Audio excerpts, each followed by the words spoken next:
ᱤᱧᱟᱹᱜ ᱧᱩᱛᱩᱢ ᱫᱚ ᱦᱩᱭᱩᱜ ᱠᱟᱱᱟ ᱜᱚᱡᱮᱱᱫᱨᱚ ᱪᱚᱯᱮᱭᱟᱨ ᱥᱩᱯᱚᱨ ᱥᱟᱱᱛᱟᱲᱤ ᱪᱚᱯᱮᱭᱟᱨ ᱞᱤᱨᱤक्ᱥ ᱳᱣᱟᱨल्ड ᱟᱹᱞᱤᱧᱟᱜ ᱪᱮᱱᱮᱞ ᱫᱚ ᱛᱮᱦᱮᱧ ᱟᱹᱞᱤᱧᱟᱜ ᱪᱮᱱᱮᱞ ᱠᱷᱚᱱ ᱟᱨ ᱫᱩᱦᱲᱟᱹ ᱞᱟइव ᱨᱮᱞᱤᱧ ᱦᱮᱡ ᱟᱠᱟᱱᱟ ᱯᱨᱚᱛᱤ ᱥᱩᱠᱨᱵᱟᱨ 8टा 10 ᱠᱷᱚᱱ 15 ᱵᱷᱤᱛᱤᱨ ᱨᱮ ᱟᱹᱞᱤᱧ ᱤᱱᱟᱹ ᱥᱚᱢᱚᱭ ᱨᱮ ᱥᱚᱯᱛᱟᱦᱚ ᱨᱮ ᱢᱤᱫ ᱫᱷᱟᱣ ᱞᱟइव ᱨᱮᱞᱤᱧ ᱦᱤᱡᱩᱜ ᱟᱹᱞᱤᱧ ᱟᱨ ᱱᱚᱣᱟ ᱟᱞᱮ ᱥᱟᱵᱡᱮक्ᱴ ᱞᱮ ᱫᱚᱦᱚ ᱟᱠᱟᱫ ᱤᱧ ᱦᱚᱧ ᱪᱮᱫᱚᱜᱼᱟ ᱛᱚ ᱜᱤᱫᱽᱨᱟᱹ ko ᱚᱞᱚᱜ ᱯᱟᱲᱦᱟᱣ ᱪᱮᱫᱚᱜ ᱥᱟᱶᱛᱮ ᱥᱮᱨᱮᱧ ᱮᱱᱮᱡ ᱠᱩᱫᱩᱢ ᱠᱟᱹᱦᱱᱤ ᱥᱟᱱᱟᱢ ᱛᱮᱭᱟᱜ ᱪᱮᱫᱚᱜ ᱞᱮᱠᱟᱱ ᱡᱤᱱᱤᱥ ᱪᱮᱫᱚᱜ सब्जेक्ट तलिंग सब्जेक्ट खन इन चेदोआ नुकू गिद्रा को ऑलोग कान ताहें नितो को ऑल भगाव कना नुकू को कटी कटी नासना अली कुली जो को बाबू आम ऑल भगाव कना अच्छा आम अच्छा स्कूल रे बेस के ऑलोग कना अच्छा स्कूल रे आपे चेत ते ऑलोग कना संताल पे से दिकू ते ऑलोग कना दिकू ते ऑलोग कना अब सानतार ते हम ऑलोग चेत दे हैं सानतार ऑलोग हो दिकू ऑलोग साथे अब सानतार हम बोन ऑलोग आबन ऑलोग साथे आर चेत चेत आपे चेत सना पे सेरेन चेत सना पे खाली सेरेन सुमुंगे कहानी कहानी कहानी कुदुम आर चेत को चेत सना पे एने को मान चेत सना पे अच्छा अब जतवा गबन चेत हो ठीक गया नितो दो नासेना बन चेदो आबन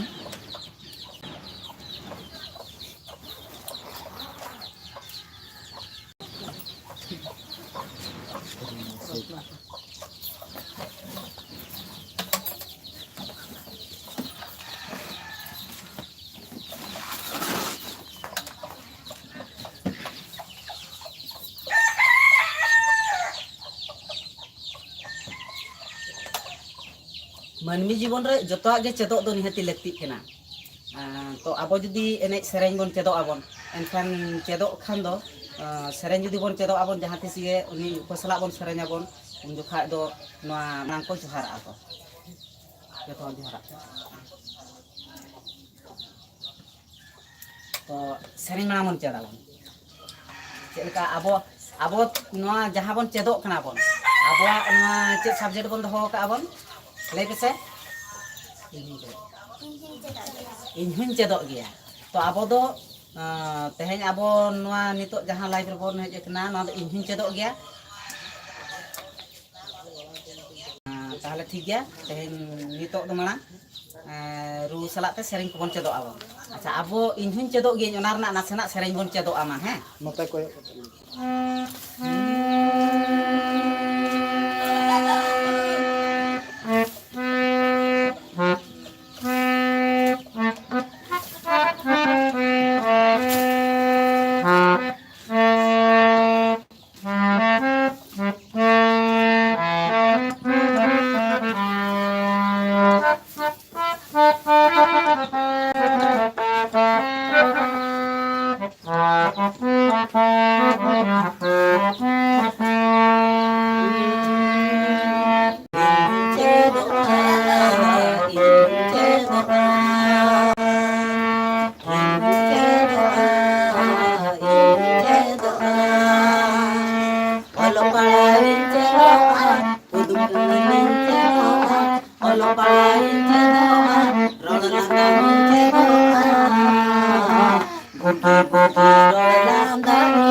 अच्छा कटी कटी सेरेन को पे बड़ा से बांग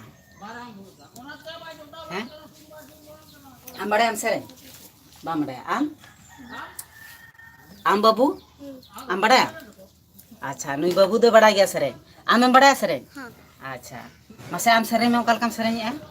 Angkat torare sinchando dinin johara. Jujur seringnya. Angkat torare sinchando dinin johara. Dinin johara. Mulut tarani becando anin johara. Mulut tarani becando anin johara. Anggap. Harmonium seringnya. Angkat torare sinchando dinin johara. Dinin johara. Mulut tarani becando anin johara. Mulut tarani becando anin johara. Johar johar cando mano. Johar johar cando mano. Amaleka amaleka. Budi tete indo masih kuri koma. Budi tete indo masih kuri koma. Johar johar cando mano. Johar johar cando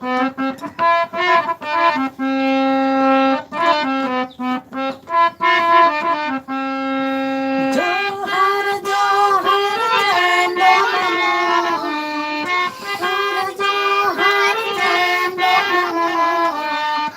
amaleka. Budi tete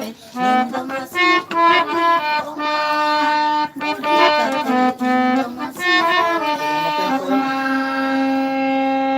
Huding huding gitara hiakilan komati. Huding huding gitara hiakilan komati. Angkat tara hage ina kuli kuli re olati. Angkat tara hage ina kuli kuli re olati. Kuli kuli re sakam kuma ola. Kuli kuli re bahu jamai ola.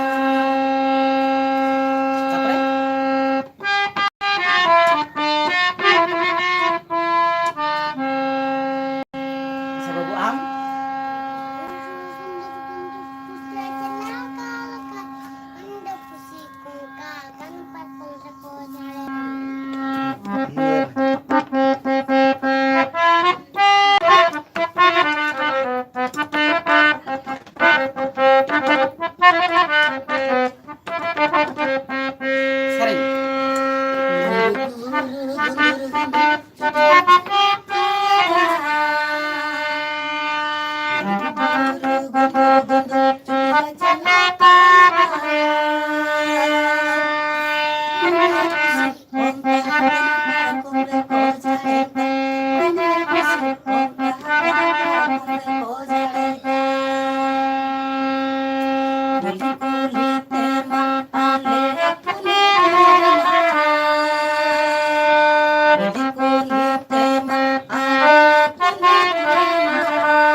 bunia pore abin ho sareng chat kata hijubin hala mungkin babu ar beti chat ka kin sareng kin chat ka abin hon ka chat kata hijubin ene sereng na ko bekar jin sodo bang kana olok padha saate ge na ene sereng hobon sena dare abon ar ene sereng rena mitan thikar na dare tinang maran jinis kana ona thikka dare ab olok padha lagin te adi bese kamiya bohor uihar dare jasti uihar dare jasti lagin khan do abo radio kon jaha bon anjoma bon tehen okara ko tapamena onde ko gopoj ena nongka paper ko ila paper ko pe anjom ka ase bang TV ko pe nyele ase bang na TV re pe nyele ape sange sampe thikka dare kana tehen onde ko taki ena hol ko goj ena tehen onde khelo huyuk kana tehen cricket khelo re Sachin dala ka ai 6 pia 6 dala ka ai punya cara dala ka ona ko jinso hoyte bon thikay abon ঠিক অনকান জিনিস অনা কো জিনিস বন nail লেখান দো আবো ঠিক দাঁড়ায় জস্তি ঠিক অনকা গে অলক পড়া সাথে সেরেন মিটাং ঠিক লাগিন দাঁড়ায় কেনা তো সেরেন সিনেন সজেন ঠিক অনা দাঁড়ায় জিনিস যদি বহরে ঢেরবা এখান অলক পড়া রহ অনা জিনিস দো ঢেরব গিয়া olok pahang bagi bon ठिका दाड़े ओना लगिन ते उनकान ठिका दाड़े लगिन जुदी बोहत रे जस्ती लगिन खान दो अब गोपो बन आंजमा स्कूल रे गोपो को ले पे कना से ले पे कना को चेत गोपो पे बड़ा मसले पे चेत गोपो बड़ा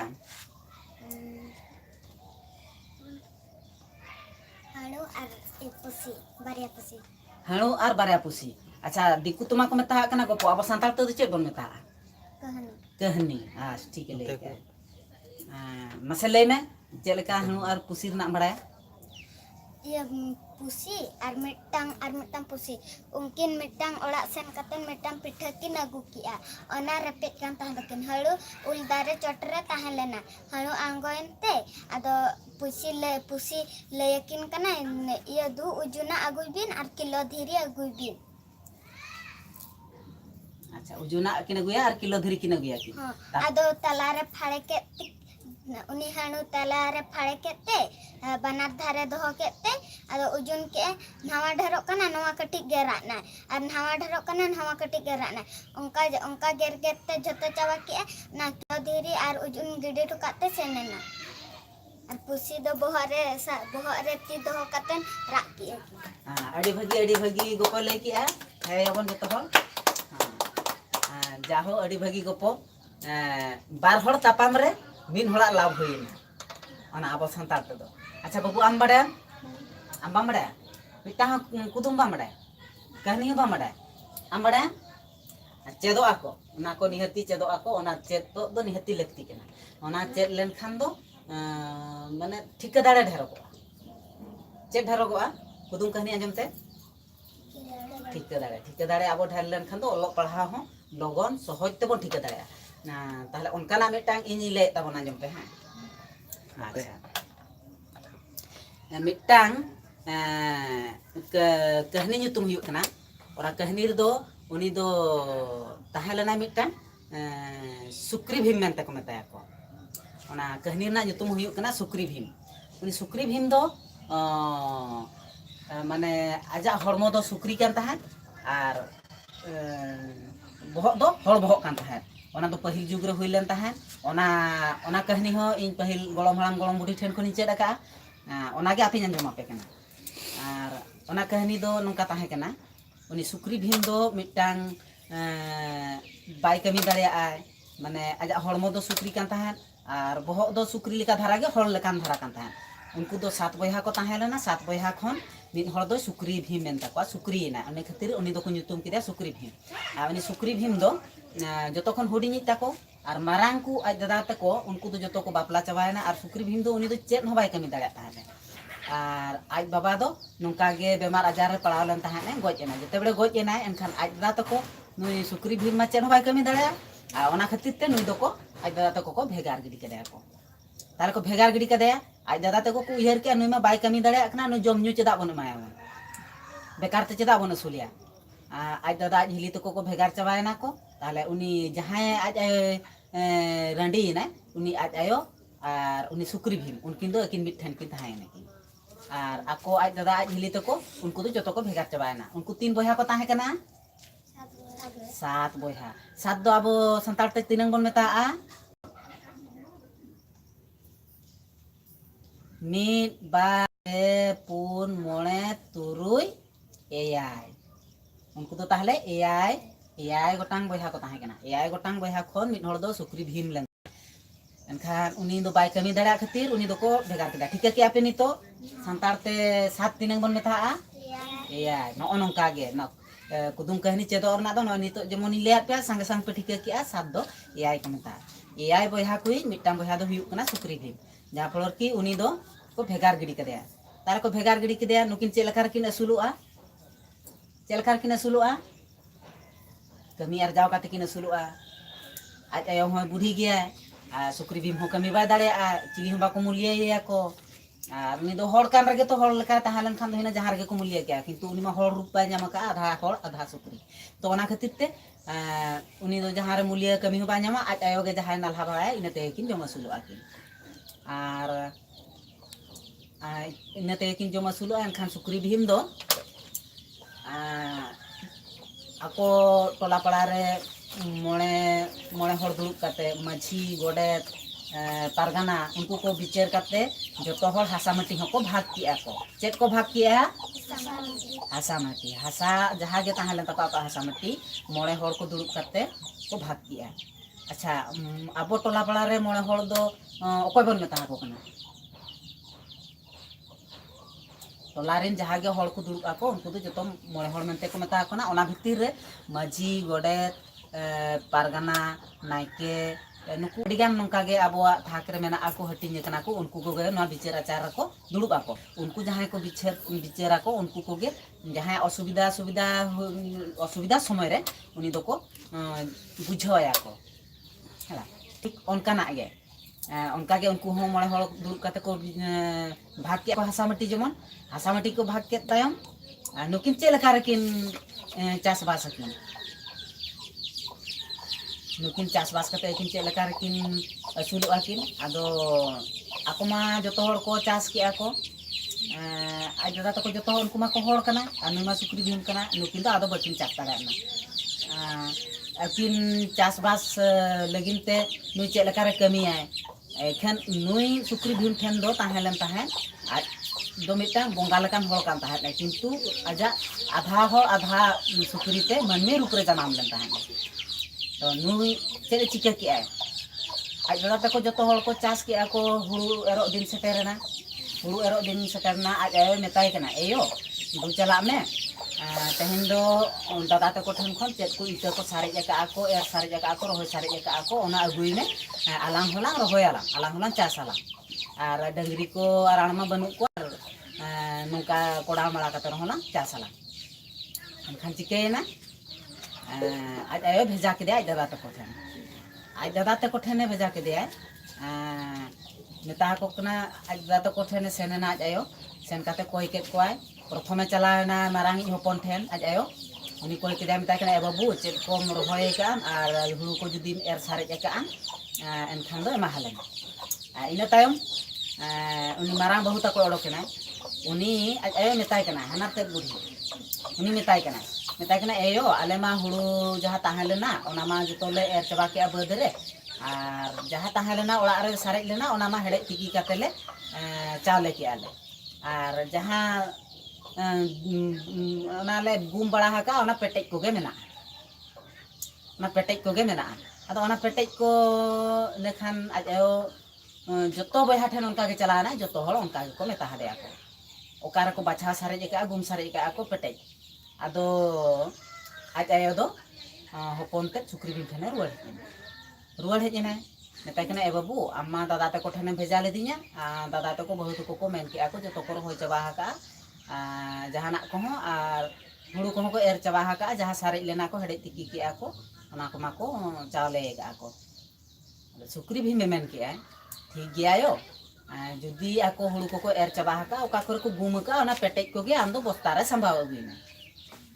आर ओका करे हतोट को झिंगे को कोंडा को रोहय का को ओना करे नेल में ओका करे जुदी को कोटा का को जुदी मिटा बारे जांग को जुदी हलांग न्यामा ओना गे अगुई में तेहेन दो नोआ कहानी दो नडे के बन मुचदा आर हजुक कान शुक्रवार ठीक निया समय रेगे आर उनका कहानी बन आंजमा बन सेरेन बन चेदो आबन